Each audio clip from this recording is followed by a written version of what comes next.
voiced Tomohime in Fushigi Yugi.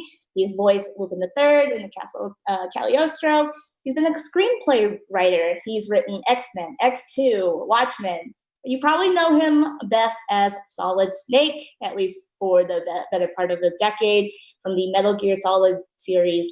Welcome, David Hayter. Thank you, Savannah. I kept you waiting, huh? I apologize for that, MomoCon Connors. I was told the talk was at 6:00, which I took to mean 6:00 my time, and because it's all about me. So I apologize for being late, but thank you so much for having me. And what's up, MomoCon? Thank you. I'm assuming this is a con to celebrate Jason Momoa. Is that what's happening? It can be. We have a lot of cosplayers. We should. Well, not now, obviously, but yeah. So maybe how have you been? How are you holding up this year? Oh, I'm doing pretty well, actually. I'm very fortunate to be a screenwriter, and I'm working on a show for Netflix right now. I just sold another animated show, and so fortunately I can work from home. I feel so badly for people that have small businesses and or graduations, and it's just been so hard on everybody. But over here it's been all right. We're a little stir crazy, but we're getting by. Yeah, well, good to know that you're still busy. And I saw on Twitter that Solid Snake isn't really handling this quarantine too well. Do you think he's using this downtime to clean his weapons, or do you think he picks up sourdough baking?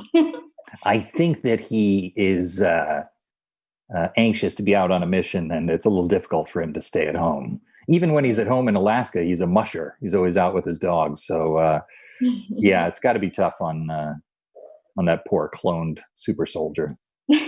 Absolutely.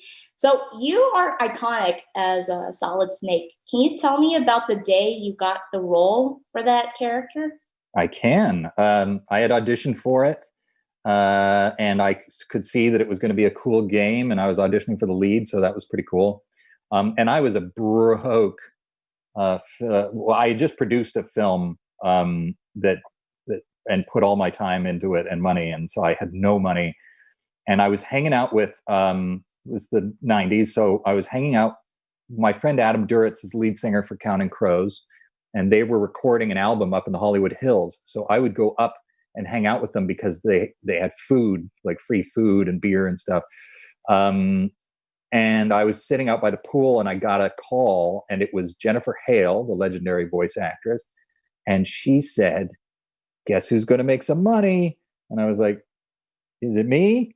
Because I really hope it's me, and it was me, and she was the one who told me that I got the part, and I was very excited, and I did not know that I would be talking about it 22 years later. But yeah, absolutely.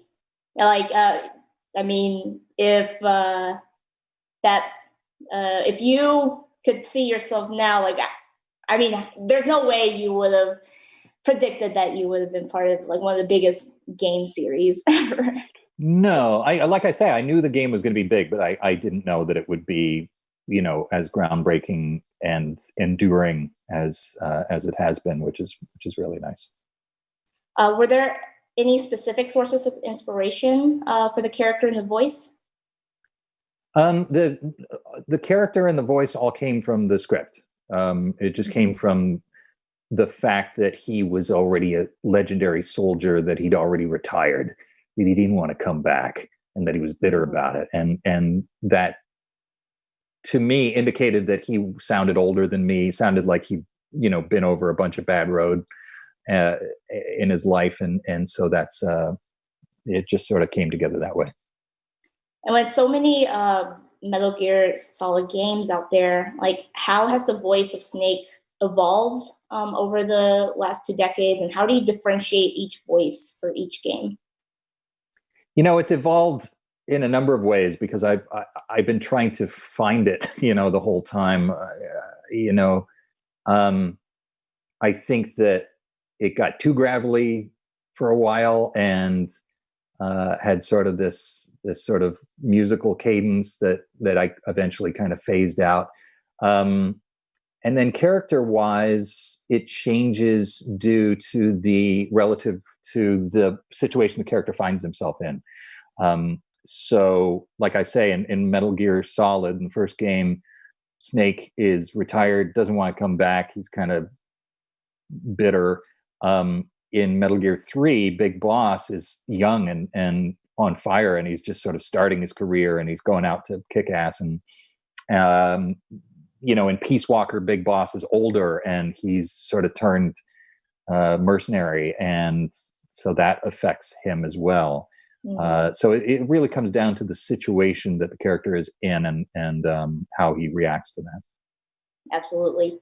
And in Snake Eater, you insisted that the actors perform together, right? Is there a difference? I did that for all of them. Well, the first game, we were just lucky that was the setup. We recorded in this big living room, converted into a studio, and it was so good for the performances. People, the actors get to work off each other, and it becomes like a radio play, and it just gives it so much more life. So each time we did another game, I asked that I get to record with the other actors, because usually you're just there on your own and you're imagining the other side of the conversation, but that's not that doesn't give it the same level of reality. So yeah, we recorded every Metal Gear game was recorded with multiple actors in the room. Yeah, and it shows up in the comedic timing and the chemistry between the characters too. Yeah, it's great. You get to react off of somebody's joke and or their emotional intent, and it really gives it a lot of quality, I think. Yeah, it makes a big difference. Yeah. So growing up, were you into nerdy things as a kid? I was. We moved around all my life. So every 6 months to a year, I would be in a new school or new city. And so I really, my best friends were found in comic books and, movies. And I was a big nerd. I remain a big nerd. What were some of your favorite comics growing up? Oh, I went through phases. When I was little, I started with like Richie Rich and Casper and Little Lulu and things like that, and then I got into Superman, Batman, the DC worlds, and then when I was about 12 or 13, I started to get into Marvel, particularly X-Men, which proved to be helpful to my career later on down the road. So yeah, I used to go to the comic book shops and flea markets and collect comics, and it was a great part of my world. Oh, that's awesome. And we will talk about X-Men in a little bit. So you're a writer as well, as well as a voice actor. How does voice acting help you as a writer, and vice versa? How does voice act? Well, primarily it helps because I can speak the dialogue out loud the way an actor would, and you find that, like, if somebody's just a pure writer and they don't act, I think that puts them at a disadvantage, because dialogue that reads well on the page does not necessarily speak well. It might sound too flowery, it might sound too constructed, or whatever. Dialogue that speaks well is can be broken up, is little shots of information here and there, like I'm doing now. So I am able to read out my own dialogue and say, that's fine, but it could be better, it could be sharper, it could be, I could put some weird sort of thing into it to make it sound more like spoken dialogue. And also, being a voice actor or an actor in general allows you to analyze character and figure out what your characters want, how they react in different ways to different, stimulus or problems. And so, yeah, I think the two disciplines really feed into each other. Not that you have to be an actor or to be a good screenwriter, but I do think it helps to take an acting class or two and sort of figure out what it's like to get those words up on the stage and hear them out loud. Mm-hmm. I know you started voice acting really young too, right? Yes, Well, yeah, I was 16 when I did my first video games. I lived in Japan, and a Japanese video game company came and asked for 4 guys that spoke English from my high school to come do video game voices. So, and that was in 1985. So I've been doing video game voices pretty much since there have been video game voices. That's pretty amazing. It was pretty cool. That's awesome. Now, when you wrote for the 2013 movie Watchmen, you did get a lot of pushback on the script and how you wanted to execute the movie. What advice do you have for creatives who have to kind of toe that fine line between your creative integrity and collaborating with others? Well, first of all, it was 2009 when when my Watchmen movie came out. Not to confuse people. Well, those are 2 different questions. You have to collaborate on any screenplay, particularly one that costs $150 million, because people have a lot invested in it and everybody's got something to say. Beyond that, every movie that you're writing is a team effort done with the department heads, with the editor, with the director, with the producers. So you have to be open to collaboration, and you have to be, I find it's easier to sort of be as egoless as possible. When someone brings up an idea, you have to be able to look at it and say, is that a good idea or is it not a good idea? And remove any thought of, I don't like it because it's not my idea. You can't just be precious about things because you wrote them. You have to be able to look at your own writing and go, yeah, that could be better. And so-and-so's right. If the lighting guy comes up and says, hey, wouldn't it make more sense if he did this? You have to be able to go, yeah, I think that would make more sense. Or maybe it wouldn't, but you always have to be open in terms of collaboration.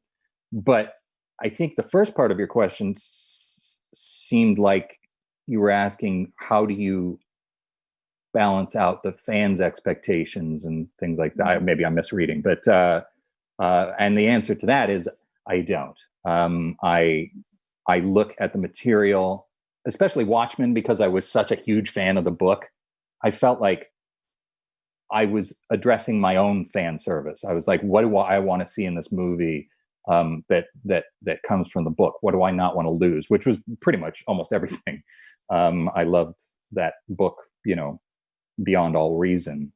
But I don't really. But we changed the ending of the book just because it made sense for the movie. And yeah, I got a little flack from that, but it didn't keep me up at night or anything. Yeah, that's great. And you wrote the screenplays for X-Men and X2, 2 movies that launched the more mainstream acceptance of superhero movies. What do you think of the superhero genre today? I think in some ways it's gotten a little boring, but in other ways there are really exciting films coming out, and I think it's like the evolution of comics themselves, where they started out very sort of straightforward heroes and villains and so on and so forth, and now they're getting more real, more twisted, more original. Like Deadpool and Deadpool 2 in particular, which I thought was amazing, is a next evolution of what comic book movies can be. Same with Logan, which I thought was astounding. Oh, it's fantastic. So beautiful and so edgy and cool, and yet a really true X-Men story, like something you would find in the books. So yeah, I think, I feel like there's too many of them, and a lot of them sort of blend together. But at the same time, you get really amazing works of art, which for me as a comic book nerd, I'm so thrilled to be able to experience. We didn't have movies like that when I was a kid. We had Superman the movie, which was amazing. But superhero movies were very, very rare. Yeah, definitely. Now, I know you play a villain in the upcoming game Phantom Covert Ops as General Zurov, right? Tell me a little bit about that character. General Zurov he's a Russian Soviet former general who is kind of a psychopath, He's trying to bring back the glory of the Soviet Union.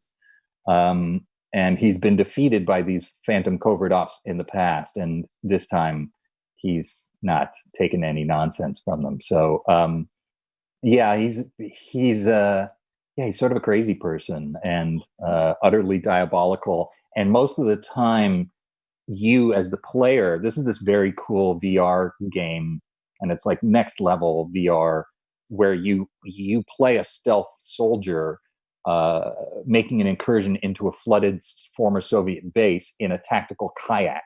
So you're actually using the hand controls to kayak through and sneak through bushes and kill people and stuff. So my guy is running this base, and most of the time you hear him over the loudspeakers, over the PA system, ranting and raving and calling for the death of you, the player. So so it's a pretty it's a very intense role, and he's he's not messing about, and he's pretty loud. And I chewed every bit of scenery that was available in that world. That's amazing. What's it like seeing, like, you got started in games in the 80s and now you're voicing a virtual reality game? What's it been like witnessing this evolution in the game world? Well, I experienced it the same way that the gamers have. I've had game systems my whole life, and I really love playing great video games. And so, it's been cool. I got to do Metal Gear, which was a groundbreaking evolution in gaming. In fact, every Metal Gear game sort of advanced the mechanics of gaming in weirder and wilder ways. And then now to be able to do VR, I also did a game called Farlands, which came with the Oculus launch package. So I started when VR started. So it's amazing to be a part of it. It's amazing to witness the advance of technology, but just really at its heart, there really is no better job in the world. I love voice acting, and it's always fun. It's always a blast, and the people are always super nice. So, and I get to live these adventures, and there's no downside to it. Yeah, I mean, you're a very prolific creative. You've got a lot of new projects coming out. Steam Dolls, Anthem, Bloodstained, Devil Smile. You mentioned the Netflix show, and I see in the chat that a lot of people are kind of curious about this Netflix show. Can you share us anything about that? I can, yes. So the Netflix show that I am a producer on is called Warrior Nun. It's about nuns who are warriors. So, the title is bang on. Like, you really, what you see is what you get. And it's pretty badass. And so the first season is coming out on Netflix. I don't think I'm supposed to say the date yet, but it will be this summer and probably sooner rather than later. We are debuting in 190 countries, which is very, very cool. And it's just a really fun show. Like, we kind of have been saying that it feels like a mix between like a CW show and an HBO show. Like, it's bizarre and fun, and it's all about girl power and ladies. And you said it was animated or live action? No, it's live action. It's live action. It was shot in Malaga, Spain last summer. That's so cool. Coming soon. Nice. Yeah, I'm very excited about it. Our cast is amazing, and it's really been my fellow writers. It's been a blast. Mm-hmm. Yeah, and your fans seem to adore you and your work. And unfortunately, quarantine has canceled a lot of conventions this year. But do you have any memorable interactions or memories from fans at conventions? Oh yeah. I love. First of all, as you say, my particular fan base is so nice and so supportive and respectful, and I get so little snark from people. It's really an amazing group of people, and so it's really nice to meet them. People. I have grown men that will burst into tears upon meeting me, which is strange, and I have many soldiers who say, I joined the army because of you, which please don't do that, but I hope it works out okay for you. But the most inspiring moment, I think, I was in Toronto, which is my hometown, and I was appearing at Comic-Con there, or the Fan Expo. And this girl, she was probably about 20, and she came up to my table to get a signing. And she was very shy, and she had black hair, and it was sort of down over her eyes, and very, very shy. And she said to me, "Oh, Mr. Hayter, you're amazing." And I said, "Well, you're amazing." What I say. And she was like, "Oh, no, me, no, I'm nothing. No, please." And I was like, "Hang on, hang on, hang on." So I came around the table and I sort of crouched down and I was like, "Please don't say that, because you only get one time around in life and you're a young person. And if you say that about yourself, that's how people are going to treat you. And that's no way to go through life. You have to go out and just, everybody's dealing with their own problems. So you might as well just be awesome. Like, go out and embrace your awesomeness." And so she sort of nodded. She was a little shocked, and I was like, maybe I went too far and got all up in her business. And then the next year I went back and I was at my table, and this girl came up and she was in full Eva cosplay and her hair was all blonde and looking amazing. And she leaned across the table and she said, "You don't remember me, but you changed my life last year." Oh my And God. I said, "I totally remember you." And then I felt like crying because she was so confident, and she'd started a podcast and was just being awesome. So that to me is the most, that's what makes it all worthwhile for me. If people can sort of take inspiration from Snake and learn to be fearless and learn to take what they need from the world and be good to each other, that's the greatest gift I can get. So Oh my God, that was like the best story ever. it was I was so blown away, and I'm still blown away. I'm so thrilled for her, and so hope she's out there. Definitely. From my research on the communities and stuff out there, like, it doesn't seem like she's the only one. So. Well, thanks. What's your favorite line from Solid Snake? Oh, well, one time when they were telling me that Johnny Sasaki was suffering from dysentery, and my line was diarrhea.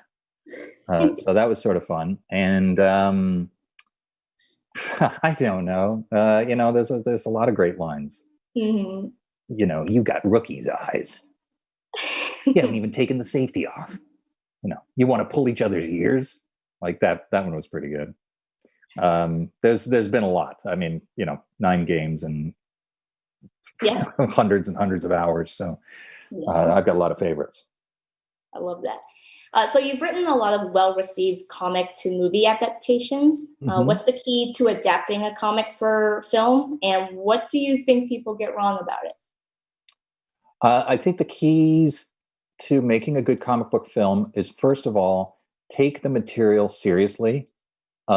Try to understand why the title has the fans that it does. What is the experience of reading an X-Men comic book, and can you replicate that in a way that gives you that same tone, that same world, those same characters?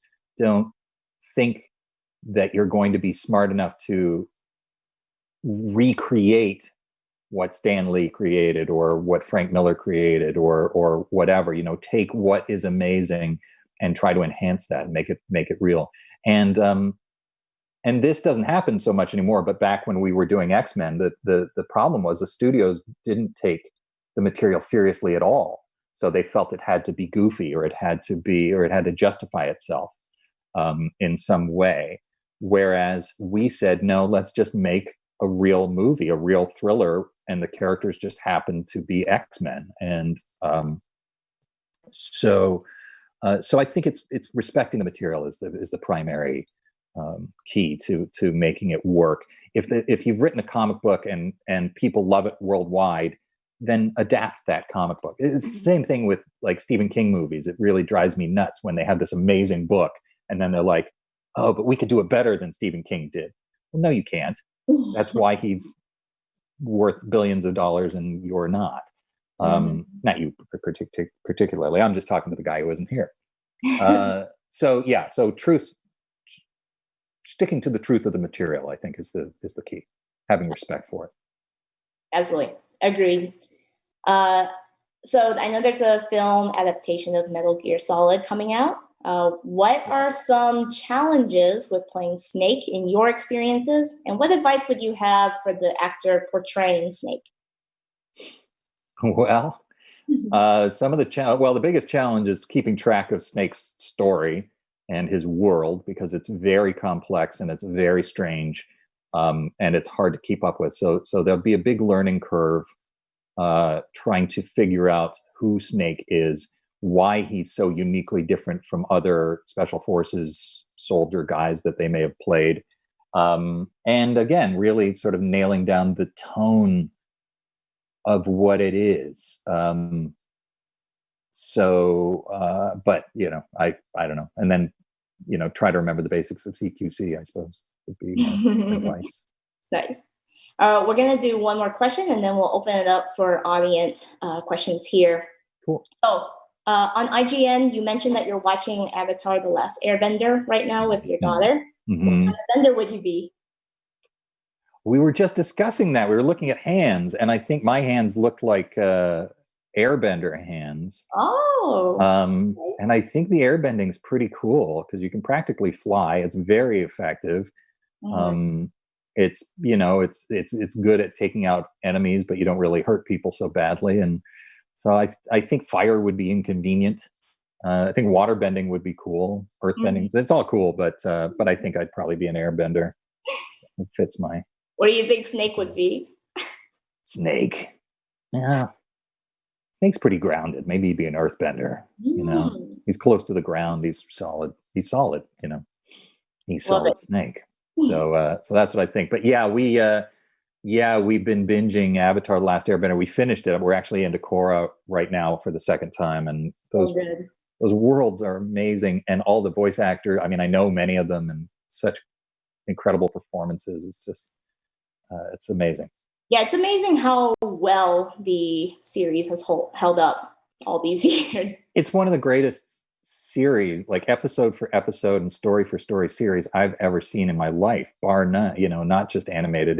It's not only is it great beat for beat, and all the characters are amazing and fully realized and go through incredible journeys, but it ends with an amazing ending. Like it's like a novel. Like so many series are good, but then they just kind of end before they get a chance to do a proper finale. And they planned from the beginning to end it where they ended it, and it's astounding. If anybody hasn't checked it out, please do yourself a favor. It just came out on Netflix. Mm-hmm. All right, let's look at some audience questions here. So we got our first question from Zero Shadow. What advice What advice do you have for those who are trying to sell their stories to network executives? What advice do I have? It's a good time to be selling stories to network executives. They need a lot of content, particularly right now. It's also a unique time in that you can sell almost any type of show. Like they'll take any weirdness or violence or darkness or comedy or nudity or whatever. All bets are off now. So I would say, put a huge amount of work into shaping your world. Know exactly why this show. A friend of mine who's a huge producer at Disney, he told me the key to a pitch is why you and why now. So why are you the perfect person to write this story? What is your personal connection with it so that you are the only one who could possibly tell this story? And why now? Why does the world need this now? So, and you can take that to mean what's happening in the world, or you can take it to mean what's already happened on TV and what viewers are ready for next. And then the why you is so important. So I grew up in Japan. I went to an international school. So if I was writing a show about an international school, I would start with my personal experiences. And at that point, the network exec knows I'm not going to find another writer who's able to tell this story in this way. So those are the keys. Also, in your pitch, a lot of what sells your pitch is the glint in your eye and how excited you are about it, and how much money you think they're going to make by picking this up, and your enthusiasm will translate into their enthusiasm. So those are a couple of keys that I would bring into pitch, and work out a pitch that's about 15 minutes long, and practice it, so that it just feels natural and thrown off, and you got little jokes you can throw in. I do voices. I mean, I'll sing in the middle of a pitch. I do all the characters. So it's like a little show.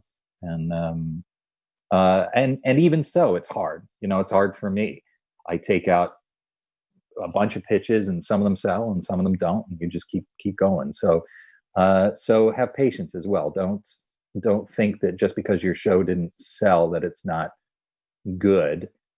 It could just mean that it's not quite ready yet, or it could just mean that you have run into 3 places that have shows like your show.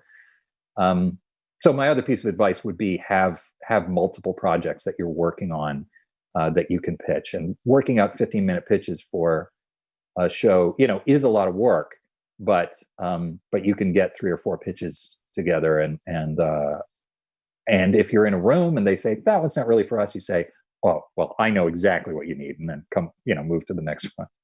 No, that's solid advice. Indeed. All right, next one from Troll Bonus. Are the scripts you've been submitting most recently concepts that you've been brewing for a long time and have just been waiting for the right time to submit, or did you form those concepts in the past year or 2? It depends on the project. So some things I've been working on and shaping for years, and still looking for a home for them. A lot of things I work on are actually submitted to me. So I get sent books, comic books, video games, by studios that say, hey, would you be interested in adapting this?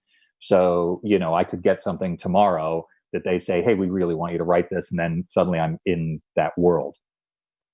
So it's all different. There are some passion projects that you will have for years that you try to set up. Every movie I've ever gotten made, pretty much, except for X2, because that was a sequel, has taken 5 to 10 years to get made.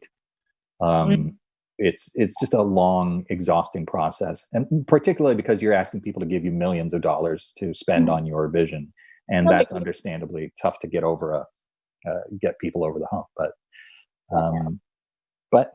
keep at it. You'll like the next screen name, Sarcastic Snake. Sarcastic Snake. I like it a lot. Yeah. I like it a lot. That's great. So Sarcastic Snake asks, what was something you had written that was rejected or changed that you still negatively affected the final product? That still negatively affected the final product, or didn't negatively affect the product? What was something you had written that was rejected or like changed drastically that you still, I guess the question, I'm still bitter about? Yeah. So, well, one example that leaps to mind is, so I wrote the scene in X-Men 2 where Logan has sort of just talked to Jean Grey and reaffirmed his love, and she's like, it's not going to happen. So he goes to his tent, and then suddenly Jean Grey crawls into the tent and starts kissing him, and he feels the scars on her stomach and realizes that it's Mystique. And so he holds her back, and she's like, the way I wrote the scene was, she says, nobody's ever left a scar like you. And he says, what do you want? An apology? And she goes, you know what I want. And she starts to come towards him again, and he pushes her back, and she goes, the question is, what do you want? And she turns into all the different X-women, Rogue and Storm and so on and so forth. And then finally she turns into Jean. And the way I wrote it, and this was pretty edgy, he touches her face and says, stay like this. Oh. And they fall out of frame together. And then the next morning, Jean Grey sees herself crawl out of Logan's tent, like on a walk of shame, and she knows that this whole thing has gone on. And it was so weird and so uncomfortable and jealous making, and I just loved it. So when I went to see the movie, they had changed it, and so she says, he says, what do you want, an apology? And she goes, you know what I want. Question is, what do you want? And she turns into all the different X-women. She turns into Jean, and then she turns into William Stryker and goes, what do you really want? No. And he kicks him out of the tent. And my friend, a bunch of my friends on that movie are gay, and my friend said, oh, they gated up on you. Which I thought was hilarious. And so scene's still good, but I do miss my edgy Jean Grey love triangle thing. That's so funny that you didn't even know it changed until you went to see it. I was in the Chinese theater at the premiere, and it just happened. I'm like, what? What is happening? What happened to my scene? So right. that was pretty funny. All right, the next one from Robert Sardonic. If you had your choice of characters to voice in the X-Men universe, who would it be? Oh, well, I'd love to play Wolverine. Wolverine's the part. But I'd love to play Cyclops. When I was a kid, we'd play X-Men, and I always played Cyclops, which is why he gets a lot better roles in my films than other people's films. Mm-hmm. But I play anybody. I just love the X-Men world. So it'd be kind of cool to play a villain. It'd be cool to play Magneto, and because he's so brilliant and he's right in a lot of ways that people are trying to kill their people and they need to fight back. And so it's always fun to play a villain who's justified in his, or at least feels justified in his actions. So any of those, I suppose. Robert Sardonic. All right. The next one from LPB, the actor. What drew you to do Solid Snake? Oh, my lack of food. That was really a strong motivator. The fact that they were going to pay me really made me sit up and say, I'll do that part. I was just a struggling actor. So when I got offered the lead in a video game, I was like, that's pretty good. And then when I got there, it was clear that it was going to be this groundbreaking thing. So I was very excited about it, but there was never any debate as to whether or not I would take the part. Yeah. So you mentioned that you kind of could see how big Metal Gear Solid would be. What kind of gave you that impression, or what hinted at that to you? Well, the Yoji Shinkawa artwork was up on the walls that they eventually used to sell the game, and that was amazing and clearly, done at an A-list level. And then they played me the cutscene of when Snake takes down the Hind D helicopter, and it was so cinematic and huge, and I'd never seen anything like it at that time. And also, it was the very first video game where your character, the player character, remained the same in the gameplay to the cutscenes. So it used to be in those days that the character would be sort of simple, and then they'd have this beautifully rendered cutscene, like in Tomb Raider or something like that. Right. This is the very first one where your actual character went straight into the movie, and it created the feeling that you were in a movie. And now, obviously, that's ubiquitous, but at the time, I knew that was going to blow people away. So, and I just knew that they were putting a huge amount of money and effort and artwork into it. So, it was nice to be a part of. Cool. All right. From Nod Buggy. Nod Buggy. Nod Buggy.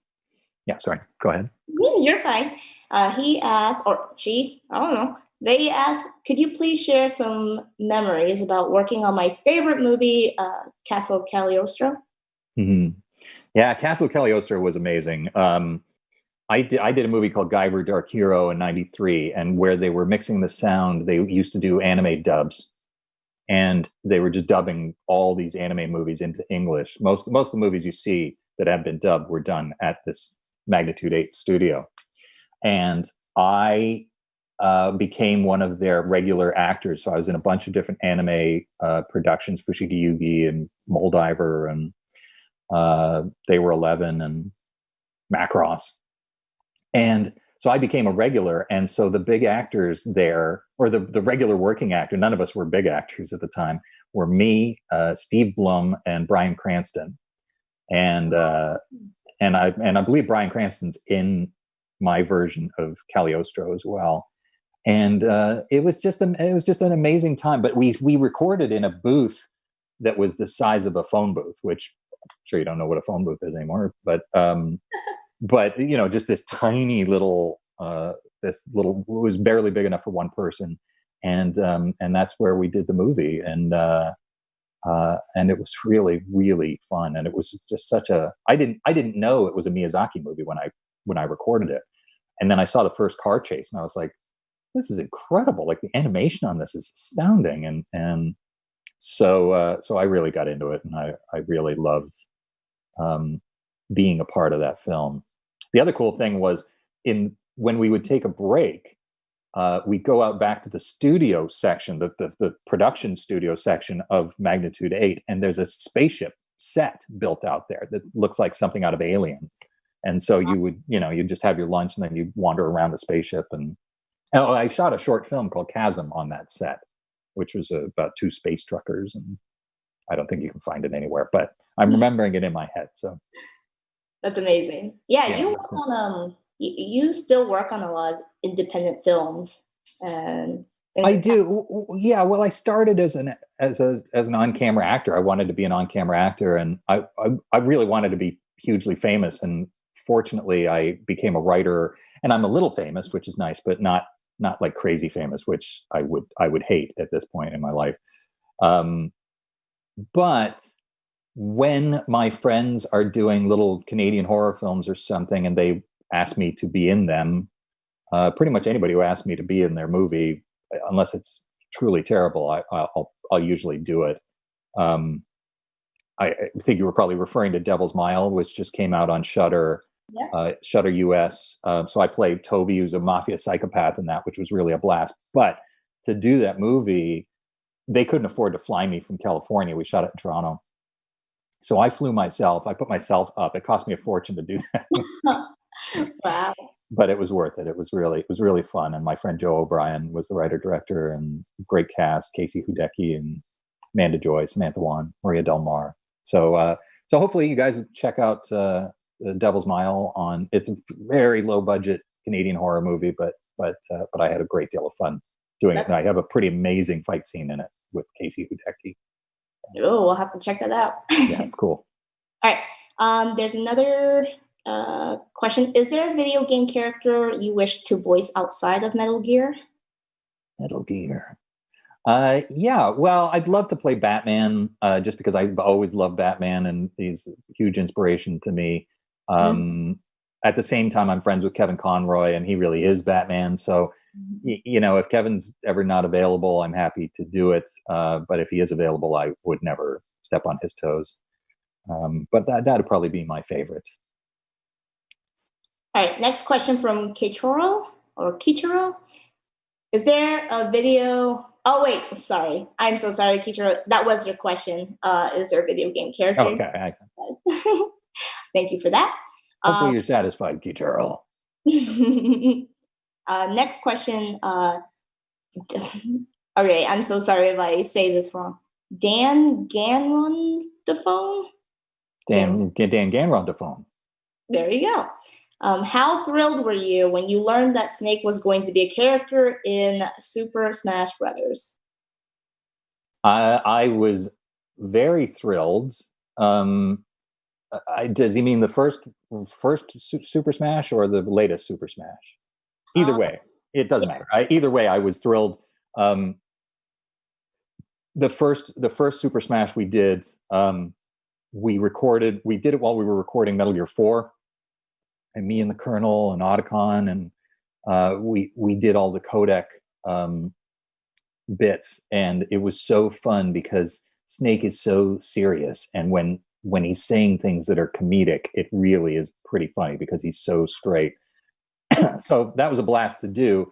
And then when I heard they were going to bring him back, yeah, I was thrilled. But they just used the recordings we had done before. They didn't bring me back in. So I was like, I'll do new recordings for the other characters, but Nintendo did not take me up on it. So yes, I was thrilled. I know that people are such fans of those games, and it's nice that Snake is a part of that. Nice. Ryan Bo Dash asked, "What was it like to meet Hideo Kojima?" It was great. I mean, the first time I met him, I didn't really know anything about him. I knew he had created Metal Gear. He flew out to while we were recording the first game, and I met him there. He's very quiet. He's always got like 2 translators with him, or he always did anyway, and red shoes. He had these nice shoes. He's just a quiet, brilliant guy, and he showed me some of the gameplay a few times from various games, and that was fun. But I really never spent that much time with him. He was not there for the recording of the English language versions of the games. He does the work in Japan, and then it comes to us. So he's still sort of a mystery to me, really. I've met him, I think, 3 or 4 times. Cool.